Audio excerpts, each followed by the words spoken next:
This is the Manzera family. According to Lauren Arnold in her book titled Family Communication, Theory and Research in 2007, on page 8, my family is considered a legal/formal type of family, which typically means defining family in terms of biological and/or formalized legal connections. My family consists of my biological father, my stepmom, my 3 biological sisters, and my stepbrother. My family did not always look like this. There are a few family stories that have a heavy impact on my family. Arnold adds on page 110 that family stories can be defined as an account of an event or series of events involving the family that has significance to the family members. My parents Stacy and David Manzera divorced in 1992 when I was just 3 years old. I have no recollection of my parents ever being together. My sisters and I mostly live with our mom, Stacy. My sisters and I saw my dad every Wednesday and every other weekend. As my sisters and I grew older, our visits with our dad became minimal, as did our interactions with my dad's side of the family. A pettifocal definition of family is encouraged with divorced families. Margaret Crosby Burnett and Edith A. Lewis in The Use of African American Family Structures and Functioning to Address the Challenges of European American Post-Divorce Families, published in Family Relations in 1993 on page 457, stated that a pettifocal system has the potential to support cooperation and minimize hostility between adults and their kin in post-divorce families, because the goal of relating is not based on an ex-spousal relationship, but rather on a multi-parental one. I believe that if my parents had not kept their focus on their relationship, but instead on my sisters and me, we would have continued to develop a stronger relationship with our dad growing up. So, it was mostly just my mom, my sisters, and me growing up.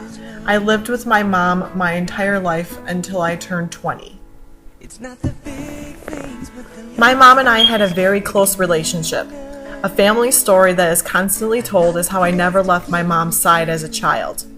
Chris Singren and Janine Flora's book called Family Communication in 2011, on page 42, remarked that a function of attachment theory is separation protest, which means that the infant will resist separation from his or her primary caregiver. She was the only one I would let hold me. She actually went into labor with my youngest sister, Emily, while sleeping on my bedroom floor. Now, I do not have any memory of this, so I have to take their word for it. Unfortunately, not all family stories are happy ones. Between the years 2009 and 2010, my family was forever changed. My Aunt Kim, who is pictured here in the floral dress, passed away of cancer on April 4th, 2009. Just a little over 2 weeks later, my mom, Stacy, also passed away from cancer on April 21st, 2009. A little over a year later, my cousin, Jenna, lost her long battle with cancer on July 4th, 2010. All of my family losses occurred on my mom's side of the family. We became extremely close with my mom's side of the family, realizing that not anything is certain. These are my cousins on my mom's side of the family. Mariska Den Hager and colleagues in 2010 in Psychological Distress in Women at Risk for Hereditary Breast Cancer, The Role of Family Communication and Perceived Social Support, published in Psycho-Oncology on page 1322, wrote that there was an indirect positive effect of perceived support from family and friends on psychological distress, which was mediated by family communication about hereditary cancer. We were able to talk to each other about our losses, and we were able to just be there for each other. We often go up north to be with each other on their birthdays and anniversaries.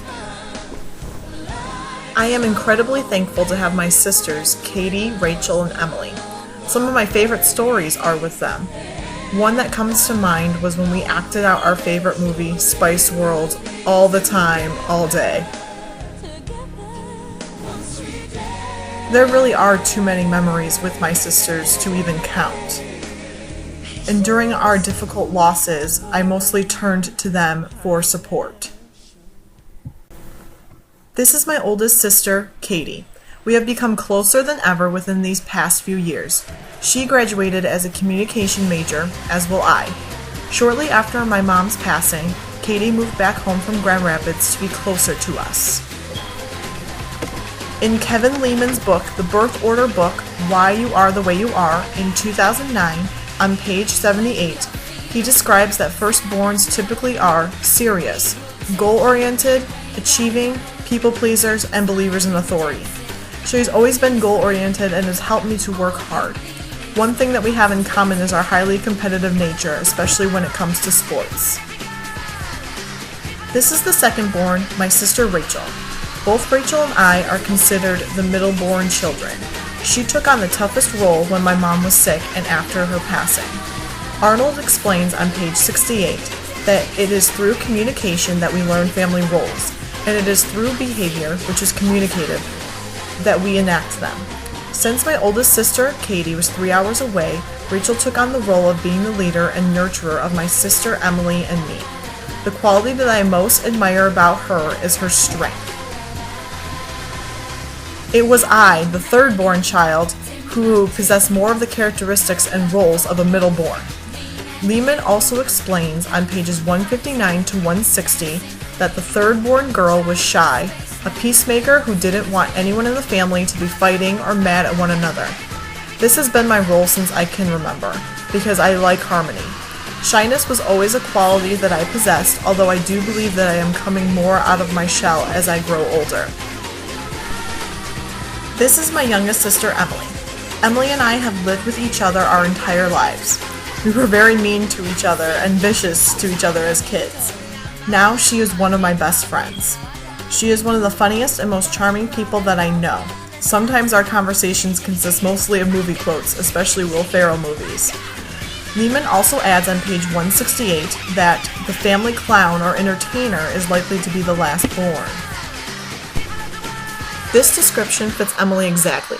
She is the life of the party wherever she goes. The role I take with her is different than with my older sisters.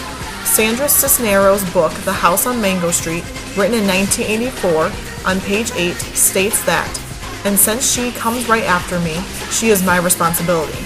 Right now, I only live with Emily, and I feel that I have to look out for her more now that I am the oldest one in the household.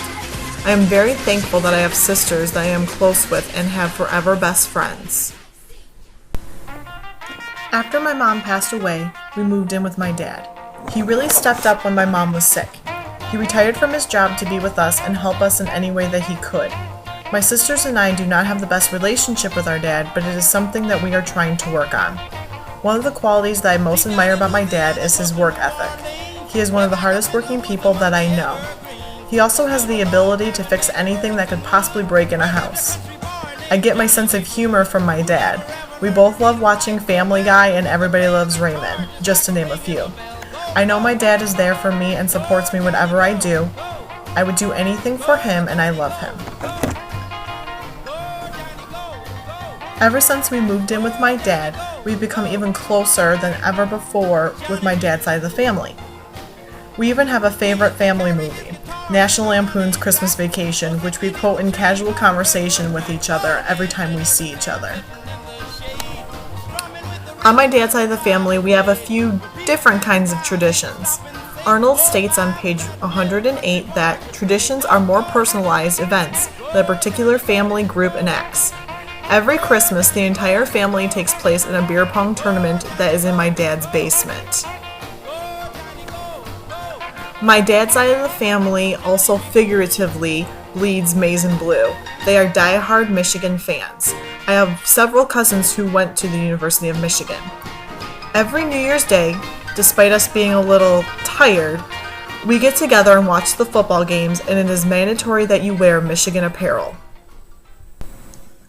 This is my family with some additions. My dad got remarried to my stepmom, Mary. My sister Rachel just recently got married to her husband, Rob.